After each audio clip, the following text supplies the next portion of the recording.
foamies, welcome back to another issue of the ITF Flowcast. We have a special episode today.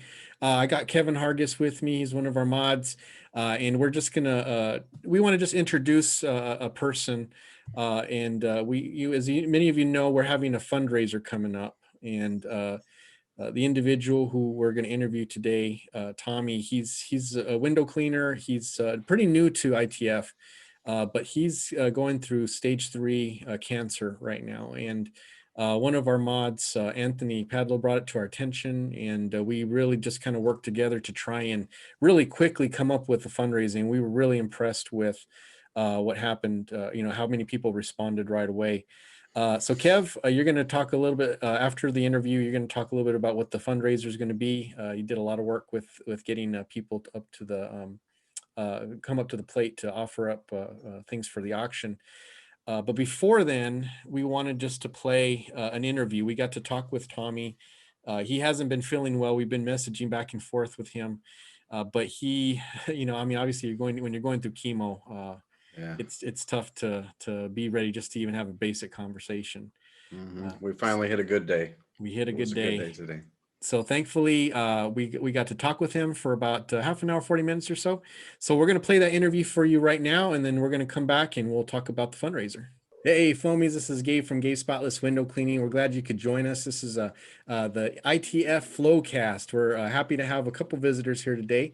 First off is one of our mods, Kevin Hargis. How you doing, Kev? Good, doing great. Good. And we have our special guest today, and that's Mr. Tommy Cooper here. How you doing, Tommy? Doing good, thank you. Good. So Tommy, you're the person that we are all thinking about this week, because we're going to be doing the upcoming fundraiser to help you out with your cancer treatment. So we thought it would be a really good thing for us to get to know you a little better and just see what things you're up to. And well, first of all, how did you get started in the industry?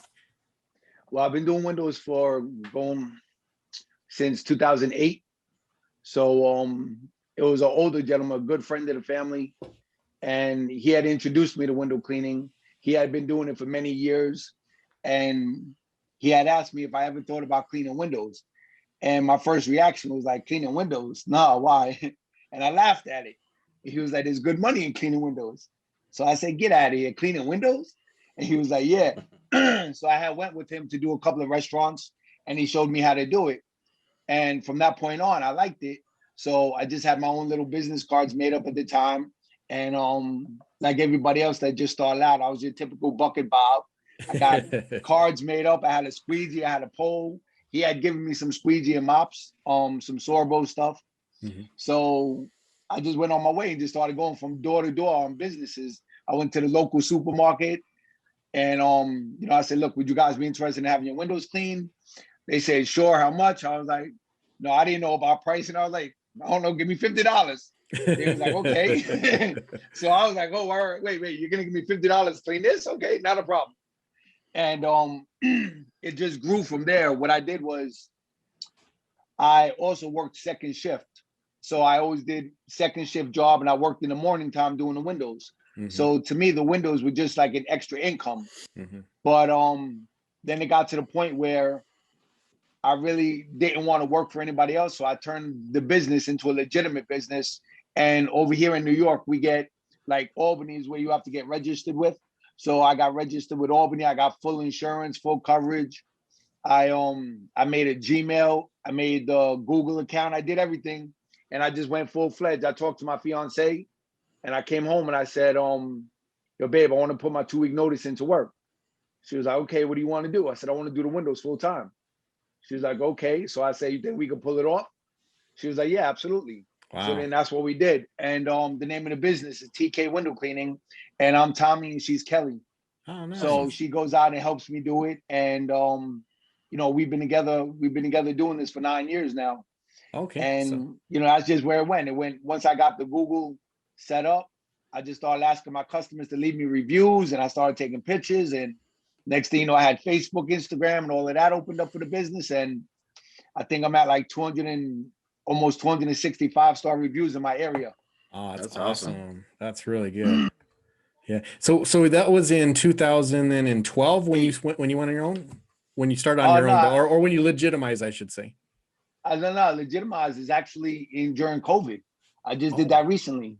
I Oh, did so it this is in brand new then. yeah, it's Wow. I went legitimate in I want to say February 2020 was the actual date of it Okay. being registered. Yeah. So So you it's did within I did this within the last little more than a year. so you did second shift and windows for like Yeah. 10 Since years or 2008. wow. Yeah, absolutely. Yeah. Wow. Oh, Yeah. 12 years. Yeah. But I had I was always doing traditional. Like I was real good at what I was doing. And once I wanted to go full time, I got in touch with there was another local window cleaner that him and I became friends. And I started asking him about the water fed poles and stuff like that because I was really interested in it. And I went to Racenstein. I met with them and I got a really good piece of equipment and I just invested all my money into going full time. And I invested in everything. I got the logo made up. I got, I bought the machines I wanted. I got the screen cleaner. I did everything. I watched a ton of YouTube videos with Luke the window cleaner, Steve-O. And I love Steve-O. He's great. And I've been watching a lot of videos on the water fed pole system. I took classes and from there, it just took off. I ran with it. I learned how to do it really good and I turned it into what it is now. And it's been 14 months that I've been doing the water fed pole. So prior to that, everything was traditional. And so did that open it up your business quite a bit once you introduced the Yeah, very much so. Yeah, very much so. I love it. I two things that I regretted. And one of them was that I didn't open my business up legitimately sooner. And number two was that I didn't get into water fed poles sooner. Yeah. Because I just love it. That's kind of what happened with you, right, Kev? You kind of, once you got into water fed, it kind of opened up, or did you always kind of have your hand in that? Well, going back to when I first started, my dad was mop, squeegee, and well, not even mop. I mean, it was a horsehair brush and an Ettore squeegee and wooden handles. I mean, we didn't. He had one extension pole that we used for some higher stuff, but that was all I knew probably until 2000. Well, no, actually 95 was the first time I started using actual water fed. And this goes back to the original aluminum tucker pole with just a 5-foot DI tank. Right. And that's all we had, and looking back, I don't even know how I lifted that thing at the time. A 50-foot aluminum pole, but and then 2005, I got the first Ettore trolley system that came out, and that's kind of how I based all of my setup now. So because that trolley, if you haven't been around it water fed for a long time, it's disappeared. You wouldn't even know what it is, but it was essentially an RODI system on a very large cart that had a 42-gallon tank on it. So in my truck, I run a 65 or 100-gallon tank of water, and that's pretty much based off of that first system because I always like to be able to carry water. And as soon as we started doing that in 05, then it just opened up a ton of doors for being able to do a lot more commercial work. And then for today, probably 90% of my work is commercial. So yeah, it's kind of that process where you're like, wow, I used it way back when, but I never really understood it. I didn't know what all went into it and how the process worked. And then as the systems and the poles and all that stuff improved, it just made it a lot easier. And it's certainly a lot easier to get into now than it was back like night then. Night and day. Man. Yeah. I know for me, I held off quite a bit because I just couldn't afford it. I couldn't afford a system, and I didn't really have a job that justified it. And then I picked up a dealership that had a whole bunch of these, second story windows that were just all in a row, kind of one of those walls of glass, and so that was kind of finally the thing that I was like, all right, this will justify the investment of the money, but then like kind of what you were saying, Tommy, once I got it, it was like all of a sudden I had all these jobs that I used to say, oh no, I can't do. Sorry, it's too big. Yeah, absolutely. Now I could do it. Now I can handle it. And do it confidently. Exactly. So, when you were like, did you have any type of mentor other than that first individual who kind of taught you? So you just learned on your own. No, he he showed me like how to use a mop and a squeegee really well. And I actually bought a couple of accounts off him that because he was kind of leaving the whole window cleaning thing alone. So we worked out a deal where I got a few of his business accounts, and I was doing really well. And then I was even, you know, some of my customers, they wanted me to do their homes. So that got me into doing houses. Okay. And then, you know, it was pretty much everything was word of mouth. Then once I got involved with the internet and stuff like that, that's when everything took off. Yeah. Everything just, it took a turn for the better in 100 degrees. I was like, wow, I couldn't believe it. So how did you get into water fed? I mean, is this just something you had been researching yourself, or did you learn about it from other groups? No, I was researching it myself because I kept seeing it on the window cleaning groups, and you know, being ignorant to the whole thing and just being involved with the window cleaning groups, everybody was talking about WFP. So I'm like, all right, what's WFP? I said, okay, what is this? And that's when I found out about it. Then another local window cleaner that him and I became friends, I asked him, I was like, yo, what's up with this whole water fed pole thing? And he had this system. So I was looking at it, I was like, yo, I want this. And he explained everything. Then I took the class in Racenstein because they do a class on it's a class on window cleaning and so forth, and as far as pricing and stuff. So once I got legitimate, then I started realizing that I was lowballing myself unbelievably. I'm like, wait a minute, what? I'm supposed to be getting how much? And you know, it's like, all right. So then I got an understanding on how to do the pricing, and it's like now I get what I'm worth, and you know, I give fair prices, but I also make sure that I'm not shortchanging myself. Yeah, that's exactly what we do too. It's I see a lot of things where it's like, oh, you could charge a lot more. Well, I feel I'm fair and I'm making the money that I want to make on that. And that's how we kind of set our business up so that nobody can ever come back and say that you charged me too much or that you weren't fair on the pricing. And my thing is this, a good business model. My whole process of good business is when two people walk away from the deal happy. You're happy with the service that was provided. Yes. You're happy with the price that I charged you. I'm happy with the price that I charged because I'm happy with the payment that I'm receiving, and I'm happy with the service that I provided. That's good business. Everybody walks away happy. That's what gets you reviews. And believe it or not, I live by this motto. In order to have a success, this is my own opinion. People can disagree with this all they want.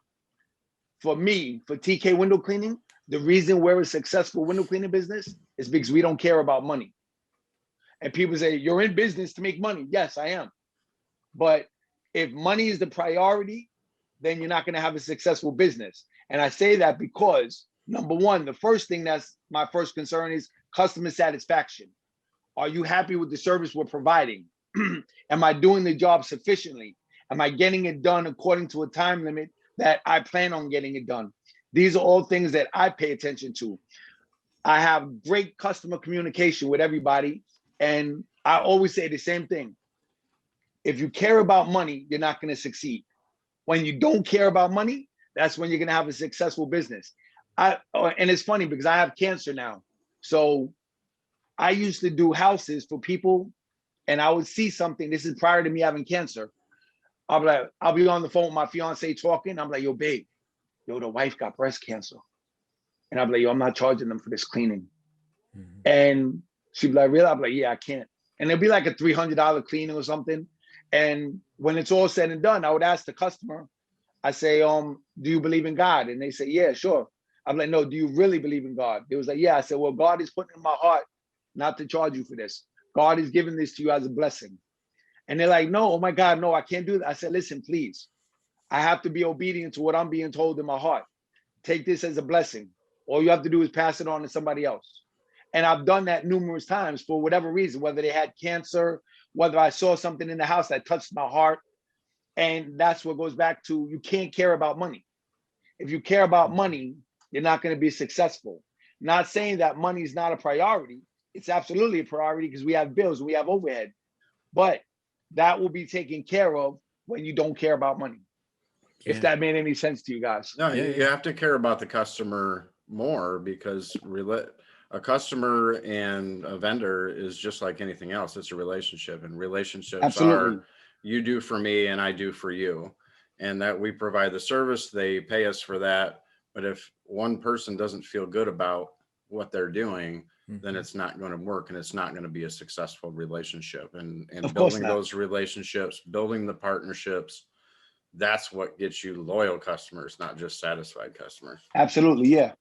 Well, and that's really what kind of ITF is really set up to do. It's to kind of find the people who are in a place where they're appreciative, they're in a position where they can help others, and that can come in the form of sharing advice, that can come in Yeah. the form of recommendations of equipment, that can come in the form of encouragement, or like in cases of fundraisers like this, it can come in the form of some monetary support, and to help out. And so I think, you fit right in. I mean, with that attitude of, hey, yeah, this is my business. It's something that I need to provide for my family. I have bills I got to pay, but at the same time, we don't look at our customers as just dollar signs. Absolutely. They're people. They've helped. I mean, I've got customers that I've cleaned. They've cleaned for them for 20 years, and they're still with me. Why are they still with me? They could get better prices with other cleaners, but they're still with me. That's because they Absolutely. appreciate the relationship that we've had this time. So Yep. if you can get into that realm where you've got the nice balance of still earning an income, but at the same time being able to help people, especially those in need, it's just a sweet spot, because you feel good about yourself. You're still providing for your family, but you feel like, hey, I'm also, I've got the residue, that's kind of pouring over and Yeah. and help others when we have that need. So that's really awesome. That's It great. and the proof is in the pudding, because like I said, if I'm not mistaken, I think we're at like 258 5-star reviews. Mhm. And for you to get to that point on your Google, that's showing something. And they're all Absolutely. 5-star reviews. They're not 4.9, 4 point, everything is 5 points straight across the board. And I thank God for that. But it's because of the heart that God has given me to have that relationship with all my customers. Yeah. That's So great. why don't you tell me, so what does the window cleaning industry mean to you? I mean, obviously you've been able to move from kind of a tough schedule, working second shift isn't easy. And then Yeah. you've been able to convert to your own business and have a little bit more control over your schedule. What would you, if someone were to ask you, why were you willing to make I mean, it's a business, so you're taking a chance. Why were you Absolutely. willing to take a chance to work in the window cleaning industry as opposed to stay with something that was secure and set, and you had the same amount of money every week no matter what happened? It well, to tell you the truth, my job where I was working, I was working in a metal foundry, and they were doing a lot of layoffs. I wasn't one of the people that was going to be affected by the layoffs, because the position I did was a mandatory position they needed. But I just didn't like the fact of going to work every day and walking on eggshells. Like, is today going to be the day that, they're going to let me go, even though they say they're not? And it got to the point where I would go into work and I would ask my supervisor, do I even need to change? And he was like, yeah, why? I was like, listen, I don't know. The way you guys are getting laid off now, I need to ask before I make the effort of changing. And so I came home one day. I said, yo, babe, I'm tired of this. I said, I'm tired. I said, I got my own business.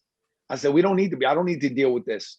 So then that's when I was just like, listen, I'm tired of working with somebody else. I'm tired of somebody else telling me, with you working with somebody else, you're putting all your eggs in one basket, which means if I work for you in your company, my life is in your hands, and I can't give somebody that much power. I can't give you the power of, if you decide to let me go, now I can't make my car payment, or I can't feed my family, or I can't pay my mortgage. I can't, all because of a decision you make because you might want to let me go for whatever reason. And I got tired of living in that environment. So I said, you know what? Let's just go with the business. Now I have my own business. Nobody can fire me. Nobody can let me go. You can lose a customer, but if you do lose a customer for whatever reason, you're still going to gain 2, 3, 4 more new customers. So you're never going to be at a loss as long as you're dedicated to what you do. And to be self-employed, you got to be self-motivated. The harder you work for yourself in a business, the more successful your business is going to be. The harder I work for you in your company, the more successful your company is going to be. You understand what I'm saying? So it has nothing to do with, I want to be able to put all the blood, sweat, and tears and see the process of my success. I want to be able to do that for me. I want TK Window Cleaning to be the highest rated window cleaning in the whole Hudson Valley, the whole New York State. Yeah. And I'm at that point. Why? Because I put that work in. Yeah. I made that effort. I made that happen. Yeah, that's And, interesting because most you people know, look at it the opposite way, that the security is with working for somebody else, not yourself. no, absolutely not. I look at it, I don't look at it that way at all.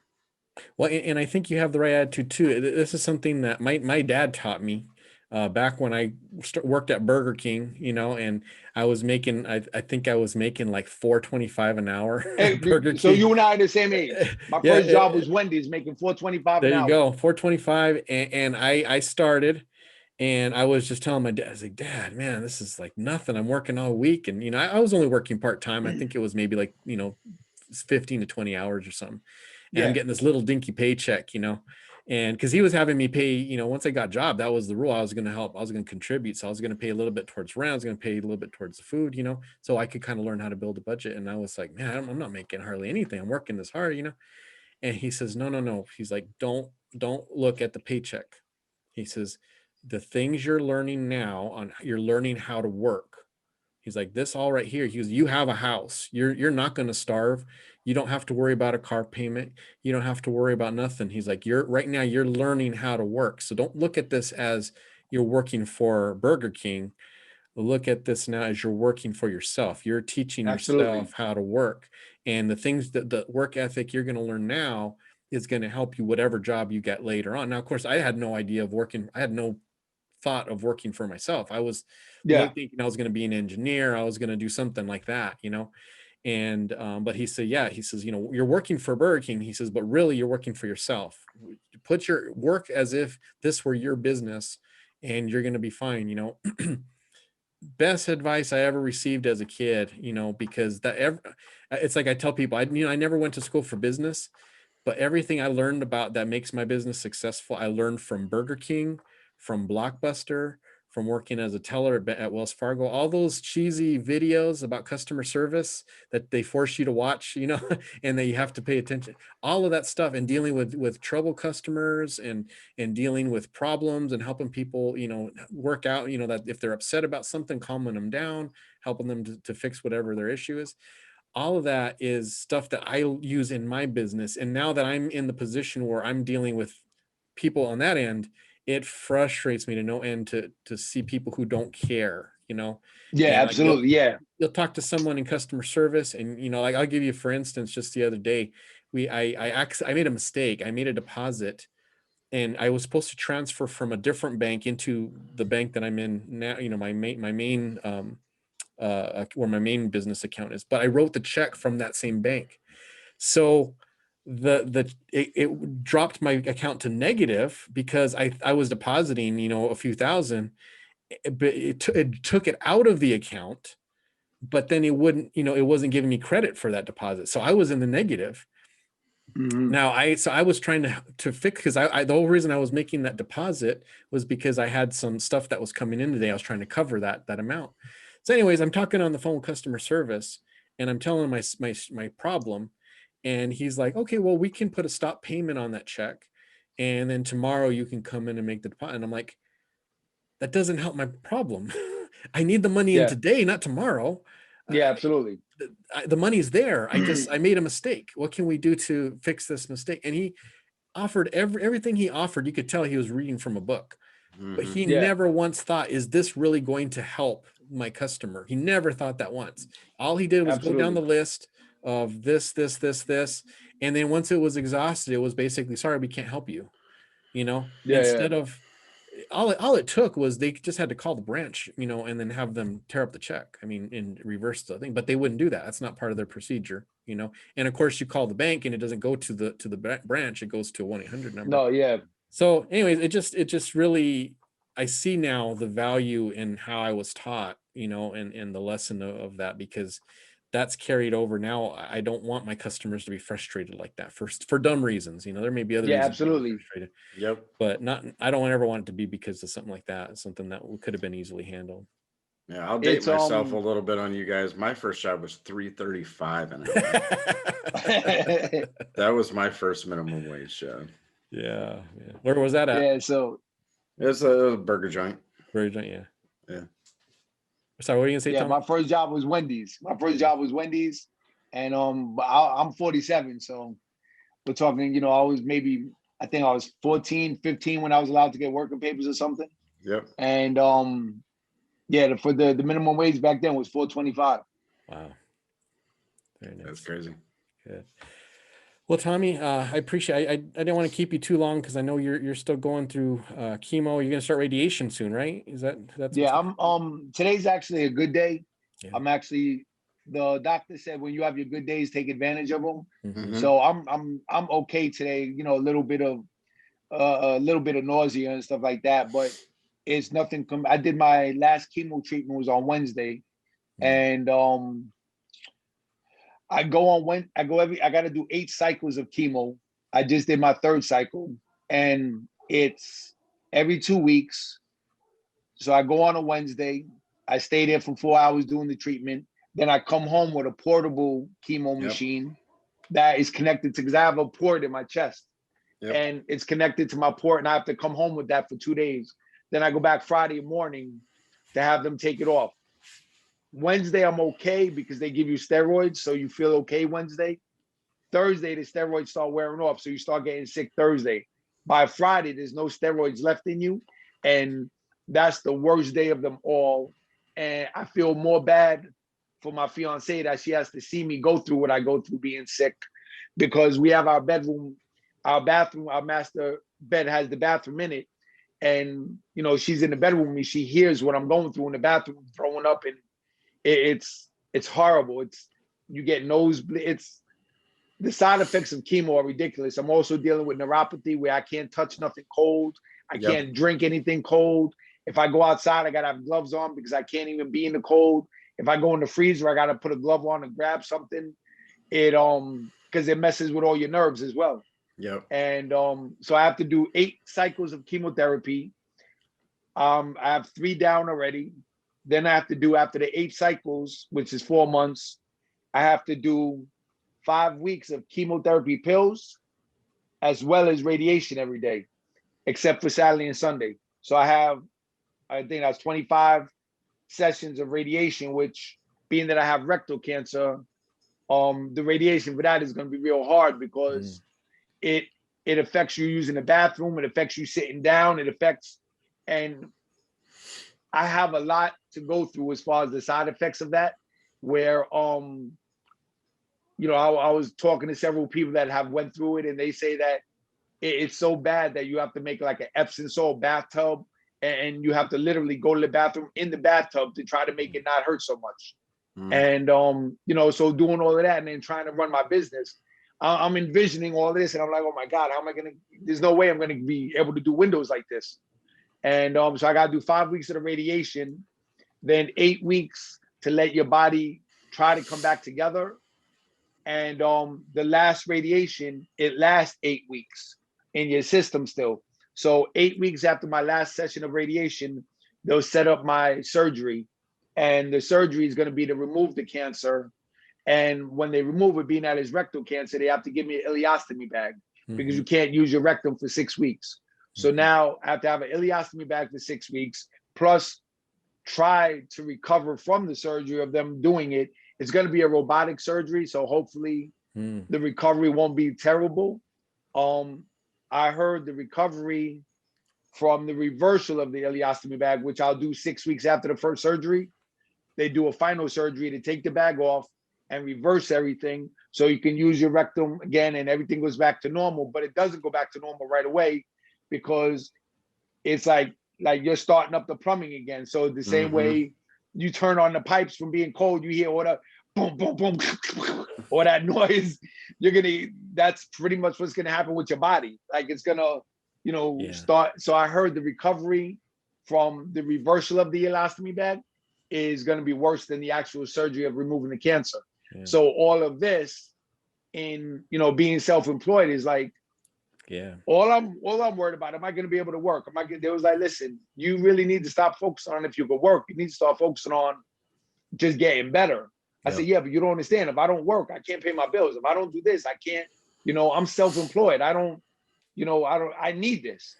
But that's when somebody very close to me, he was very concerned about my me getting better and me taking care of myself. And he had called me one day and he was like, "What are you doing?" Because we talk every day on the phone usually. He was like, "What are you doing?" I said, "No, I'm doing an estimate over here at the loft." He was like, "Why are you out doing estimates?" I said, "Because I gotta work. What are you talking about?"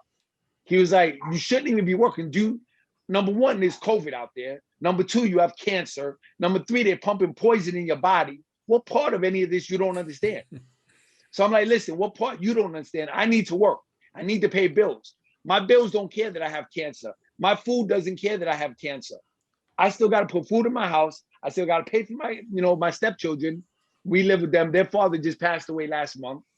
So it's like, we got a lot on our plate. I don't have time to have cancer. But the reality is, I do have cancer. And the reality is, these treatments are going to be very hard on me. But I'm more angry than anything because I'm like, there's never a good time to have cancer. But like, come on, man, I really don't have time for this right now. Please. And I pray to God like that. I'm like, please, God, please, man. I really don't have time for this. And it's like, people will look at you like you're crazy because you're more concerned about cleaning windows than you are taking care of your health. But it's not that. It's number one, me cleaning windows is providing for my family. So I have to do on the good days that I can work, I got to work. On the days where I'm just out of it and I'm sick and I can't move and I feel like death, then obviously those are the days I'm going to have to stay in bed. But I can't just sit back and do nothing. But that's the man in me. A man is supposed to protect and provide for his family by any means necessary. So if I'm half dead, I still got to get up and provide for my family. And that's just my mentality. People might not agree with that and say it's stupid, but to me, a man is supposed to provide and protect his family. And that's what I do to the best I can. Yeah. So absolutely. totally understand that feeling. Yeah. And I think that's why it's so important for us to be able to have fundraisers like this, trying to lighten your load a little bit. Your GoFundMe already has quite a bit of support. So we're hoping that we can close the end to it. We can get you what you need. Every year it's different, but hopefully the more Flomies that hear this interview can kind of see what kind of person that you are and that you're a selfless person just wanting to provide for your family. We can help to, and it's not going to be easy, like you said, what you're up against, but if we can absolutely alleviate some of the concerns that you have and just help you focus on that, on your battle with cancer, then hey, man, then this is worth it. So we really hope that everyone comes out and supports it, and we can get you the assistance that you need. And I'm at stage 3. I'm at stage 3 rectal cancer, and it was found by way of a colonoscopy.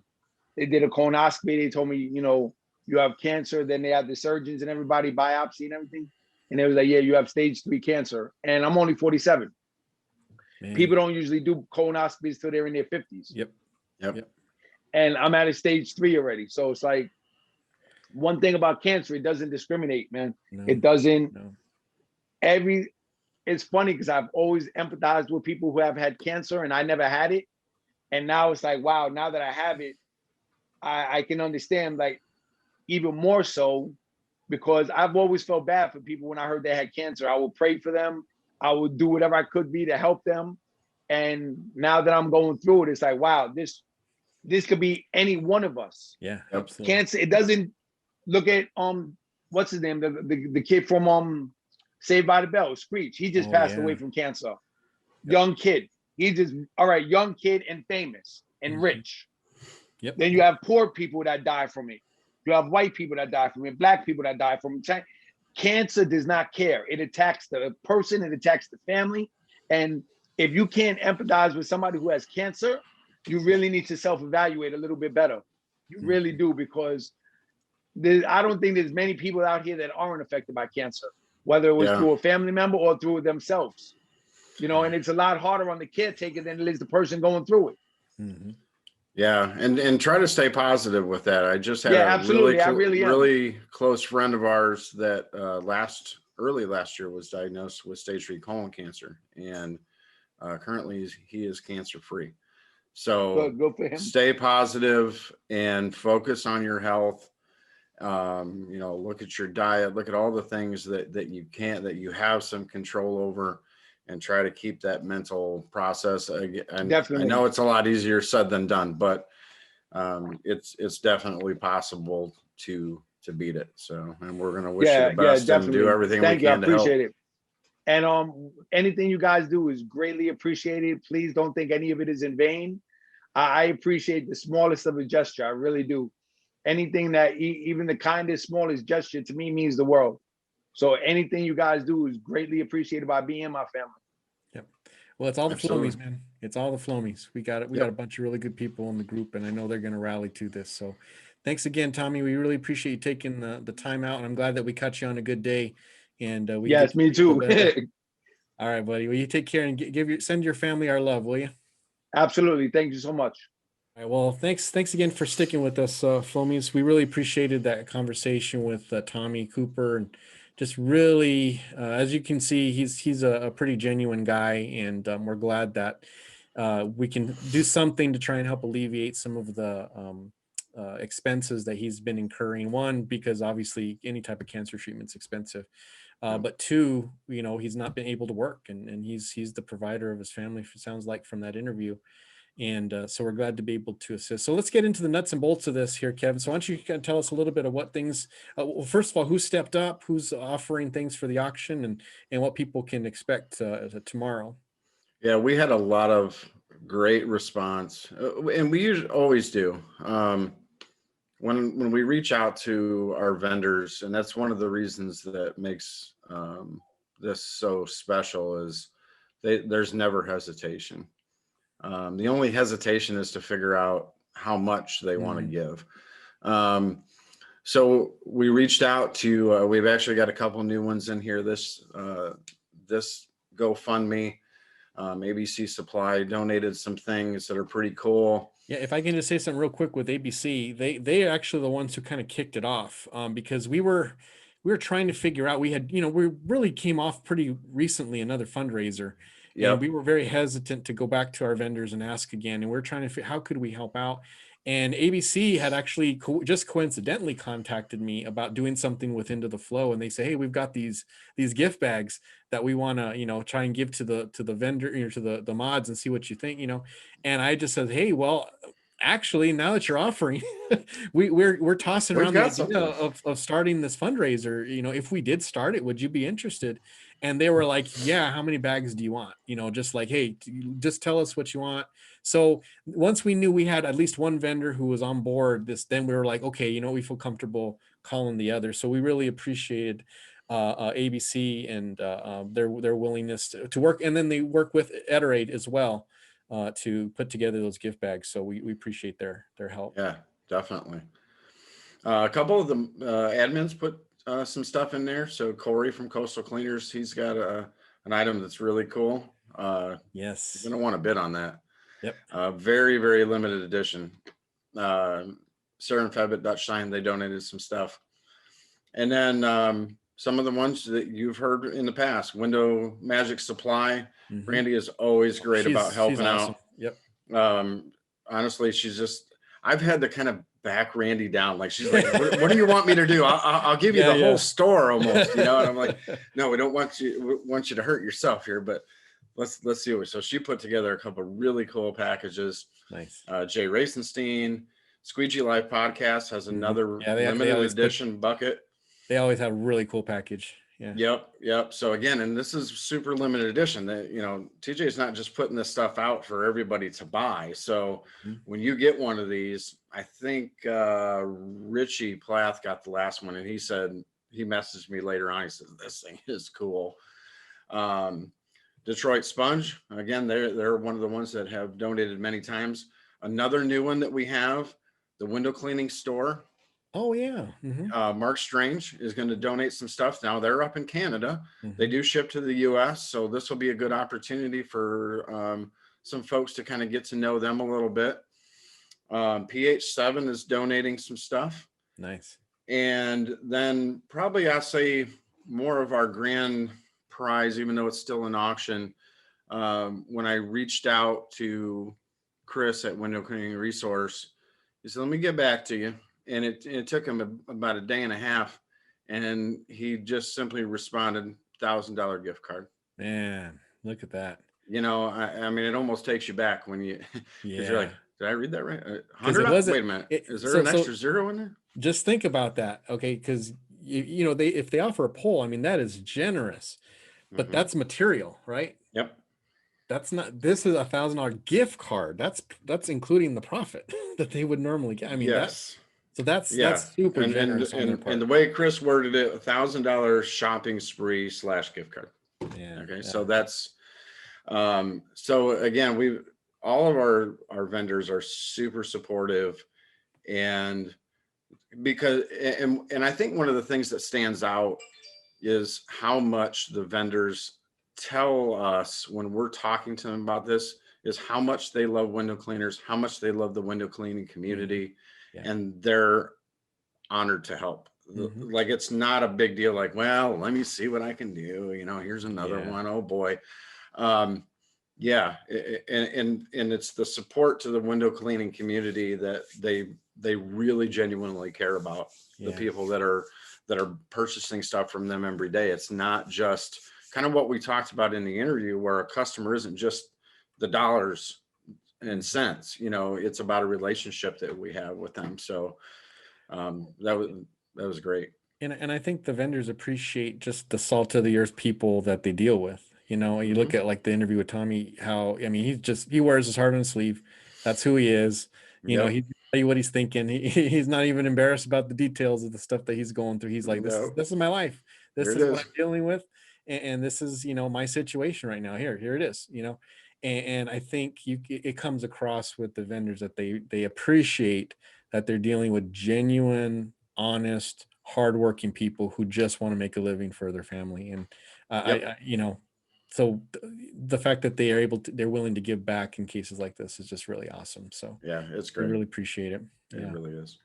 Well, we're going to have more details for you, Flomies, but since this is going out on Wednesday, we wanted to make sure that you guys get the heads up. We're going to be having a live, a Facebook live posting pretty soon, right? And when we get all the specific details, even though it's right up to the minute here, we're still hammering down vendors. So we may have some other Yep. ones sneak in before Thursday, or even after Thursday. We may sneak in after the auction's already started.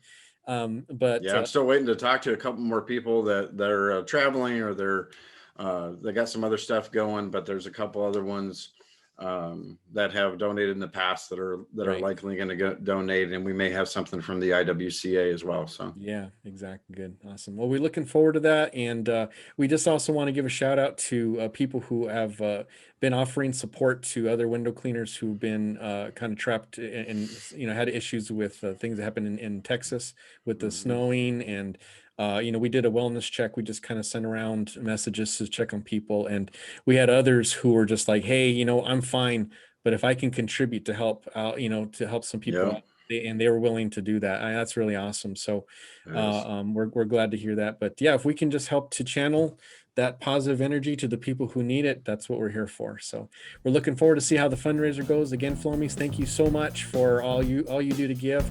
And Kevin, thank you for all your hard work too, bud. Couldn't do it without you. Appreciate it. Oh, no, happy to help. All right, you guys take care. Have a great week.